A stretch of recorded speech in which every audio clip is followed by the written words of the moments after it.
The rain fell in heavy sheets, drumming against the cracked pavement of the empty parking lot. James sat huddled under the awning of a shuttered diner, its neon sign flickering weakly, the word "open" long since burned out. His army surplus jacket, threadbare and soaked, clung to his shivering frame. In his hands, he clutched a faded photograph, its edges curling from years of wear.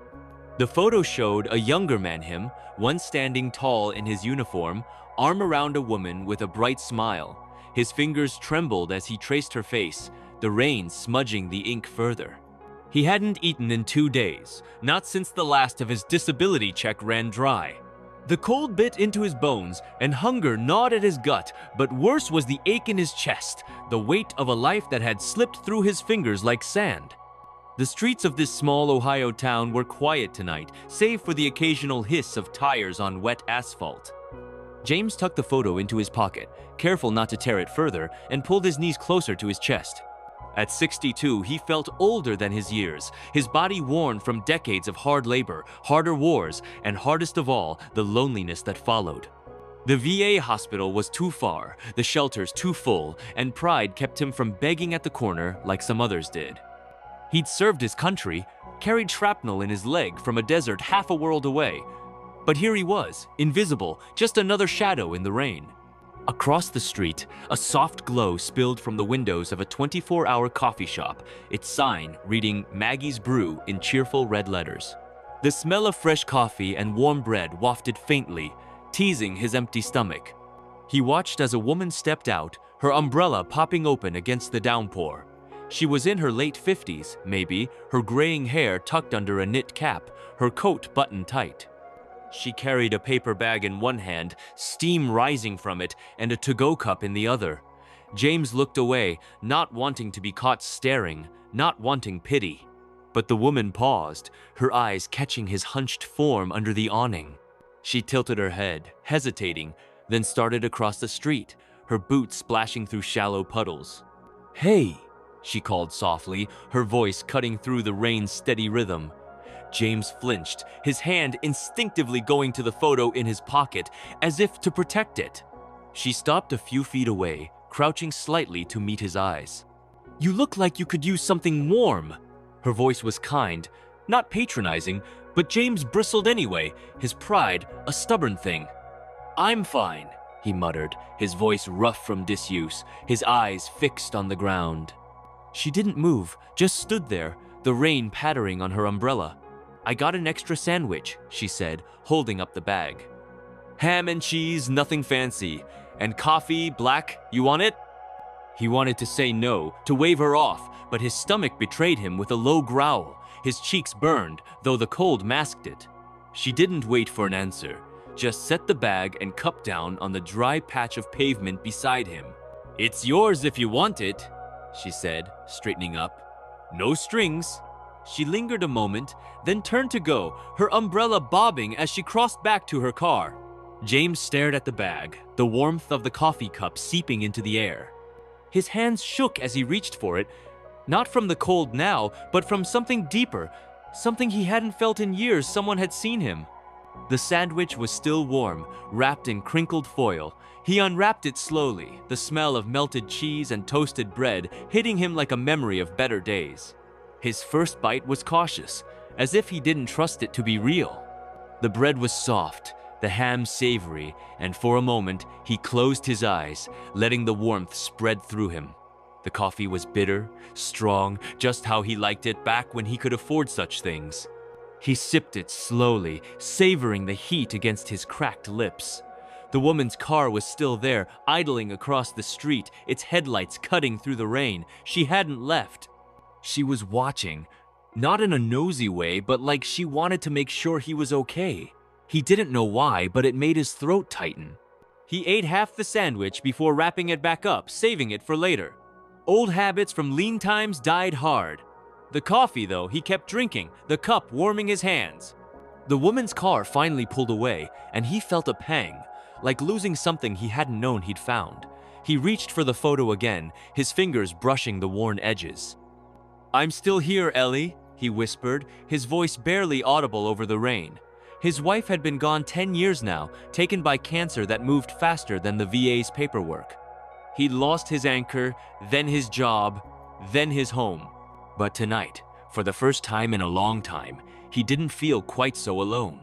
The next evening, the rain had stopped, leaving the air crisp and heavy with the scent of wet leaves. James sat in his usual spot, the diner's awning his only roof. He'd eaten the rest of the sandwich for breakfast, rationing it carefully. The coffee cup was empty, but he kept it, tucking it into his pack like a keepsake. He didn't expect to see the woman again kindness like that was a one-time thing, he told himself. But as the streetlights flickered on, casting a soft glow over the parking lot, he saw her. Same knit cap, same coat, same paper bag in her hand. This time, she carried 2 cups, steam curling from the lids.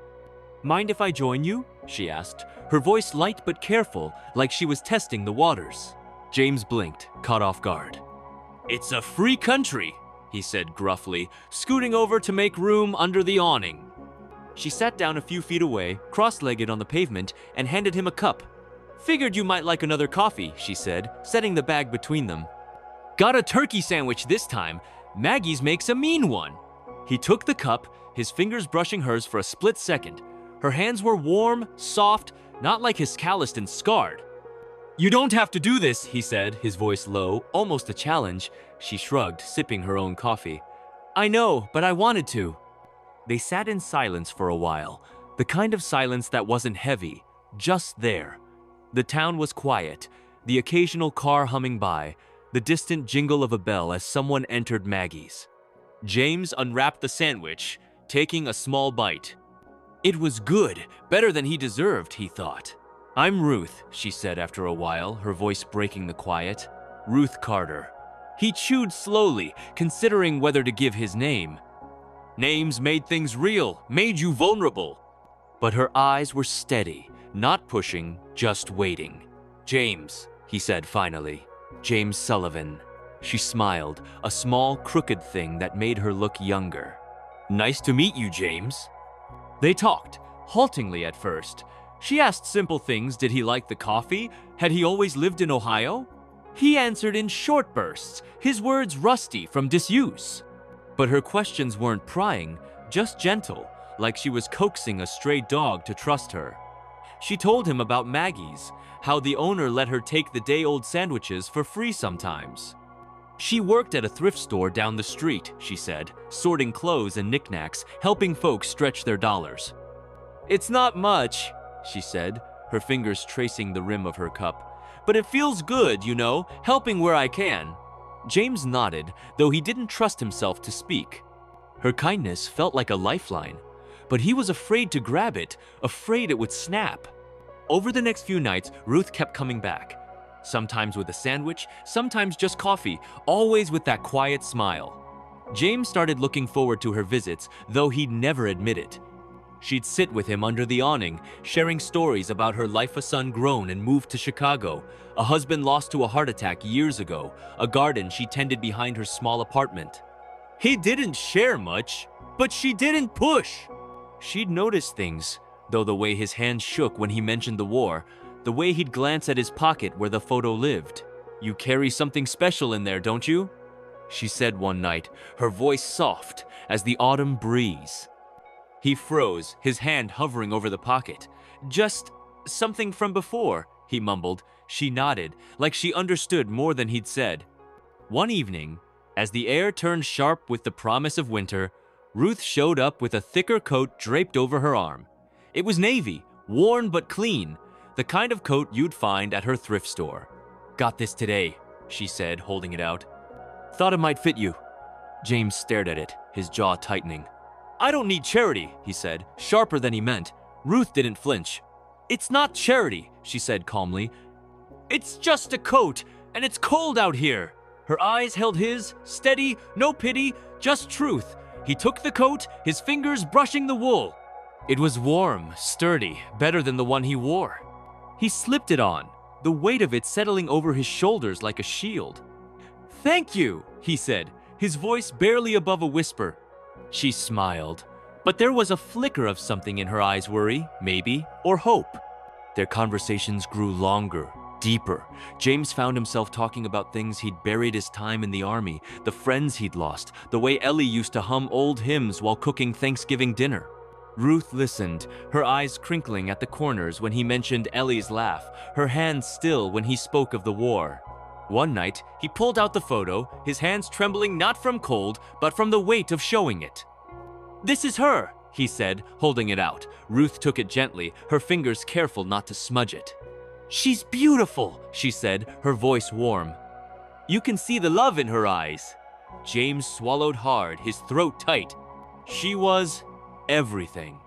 Ruth handed the photo back, her hand lingering near his. "She still is," she said softly. "She's still with you." The turning point came on a chilly November evening, the sky clear and studded with stars. Ruth arrived later than usual, her face flushed, her breath quick. "Sorry," she said, setting down a bag with 2 sandwiches this time.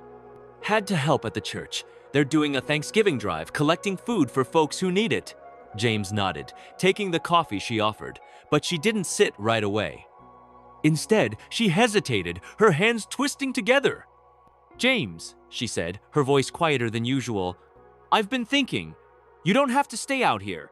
The church, they've got a program, a room, a bed, a way to get back on your feet. I could help you get set up." His heart thudded, a mix of hope and fear. He'd heard of programs like that, but pride and shame had always kept him from trying. "I don't know," he said, his voice rough. I'm not good with people, not anymore." Ruth sat down beside him, closer than usual, her shoulder brushing his. "You're good with me," she said, her voice steady but soft. "And I think you're stronger than you know." She reached out, her hand resting lightly on his arm. The touch was gentle, but it broke something in him, a dam he'd built years ago. His eyes burned, and before he could stop it, a sob escaped, raw and ragged. He covered his face with his hands, the coffee cup forgotten on the pavement. "I'm so tired, Ruth," he whispered, his voice cracking. "I'm so tired of being this." She didn't say anything, just sat there, her hand still on his arm, her presence steady as a rock. When he finally looked up, his face wet with tears, she was watching him, her own eyes glistening. "You're not alone, James," she said, her voice barely above a whisper. "You don't have to carry this by yourself." For the first time in years, he believed it might be true. He wiped his eyes, embarrassed but lighter, like a weight had shifted. "Okay," he said finally, his voice hoarse. I'll try." The next week, Ruth helped him get to the church. It was a small place with creaky pews and a warm smell of candle wax and old hymnals.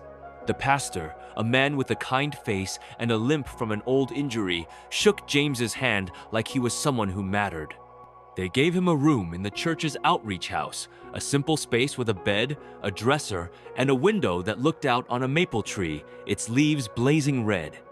Ruth was there every step, helping with paperwork, bringing him a bag of clothes from the thrift store, even slipping a new photo frame into his hand one day. "For Ellie," she said, her smile soft. He placed the photo on the dresser, the frame gleaming in the morning light. James started helping at the church, small things at first, stacking chairs, sorting donations. His hands shook less now, his steps steadier. Ruth would stop by after her shifts, bringing coffee or just her company. They'd sit on the church steps, talking about nothing and everything: her garden, his old army stories, the way the town looked in the glow of dusk. He wasn't fixed, not by a long shot, but he was moving, inch by inch, towards something better. The hunger in his gut was gone, replaced by a warmth that wasn't just from food or a coat. It was the warmth of being seen, of being known. One evening, as they sat watching the sunset paint the sky in hues of gold and pink, James turned to Ruth. "Why'd you do it?" he asked, his voice quiet. "That first night, why'd you stop?" She looked at him, her eyes reflecting the fading light. "Because I saw you," she said simply, "and I couldn't walk away." He nodded, his throat tight again, but this time it wasn't pain. It was gratitude, deep and unspoken. He reached for her hand, his fingers rough against hers, and squeezed gently. She squeezed back, her smile as warm as the coffee she always brought. Life didn't become perfect. James still had nightmares, still limped from the shrapnel in his leg, still missed Ellie every day. But he had a bed, a purpose, a friend, and that was enough to keep going. The church's Thanksgiving drive came, and James stood at the serving line, dishing out mashed potatoes to families who needed a meal. Ruth was there too, handing out pies with that same crooked smile. As he watched her, he felt something he hadn't in years. Not the loud, flashy kind, but the quiet kind, the kind that grows from a single act of kindness, like a seed taking root in barren ground. If you've ever been touched by a small act of kindness, the kind that changes everything, hold it close. It's proof we're all connected, that even in the rain, someone might see you. Has kindness ever changed your life? Share your story in the comments below. We'd love to hear it. And maybe, just maybe, you'll be the one to offer a sandwich, a coat, or a moment of your time to someone who needs it. Because sometimes, the smallest things make the biggest difference. This story is a work of fiction or dramatized for entertainment purposes. While it may be inspired by real human emotions and events, all characters, names, and situations are either entirely fictional or modified for storytelling.